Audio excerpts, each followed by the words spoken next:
So as I said, this background has to be really dark, so I'm using the 9 Magnum Soft Edge. I'm always using Soft Edge.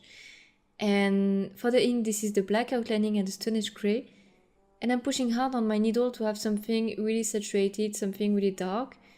And at the same time, I'm beginning the end of the hair textures of the neck. So you can see on the two screens, you can see just a small part of that. Okay. And for that, I'm using the flat side of the Magnum to make the black. And when I want to make the hairs, I'm using the side of my Magnum and I'm suggesting the hairs. And after that, I'm continuing with the flat Magnum, the background. But when you want to make some hair textures, you just have to use the side or the edge of the Magnum, and you can make really small lines and details like this. So you can see the difference. I'm doing the black background here, and now I'm more suggesting the hair textures. Like now this is just the black. I have to show you when I'm doing the hair textures because this is still the black. So I think you can see that I'm pushing hard on my needle to have this really black. So okay, anyway, if you want to make these hairs, you just have to use the side and you have to push hard on the needle, but not too much, because when you use the flat side, the side of the Magnum, you can damage easier the skin, so be careful when you're doing that. So as you can see, I'm using the 18 shader. I don't need something really precise, I just need some needles to make shadows. I could have used the Magnum also, but I chose on this moment to use the shader. I don't need to make something with a lot of details here.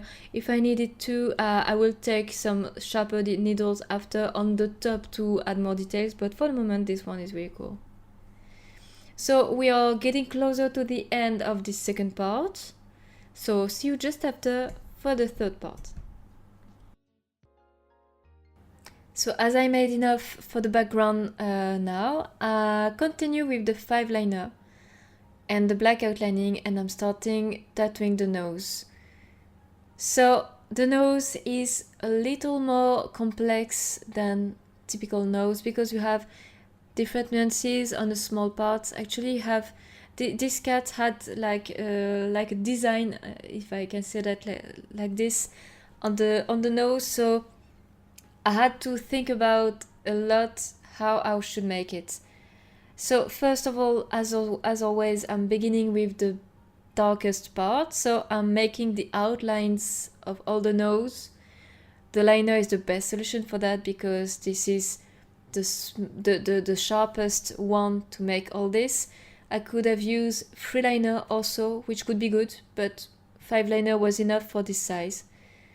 So this is just saturating the skin with the black, and to saturate I'm making these round shapes or stripes effects. I'm getting really slowly, as you can see.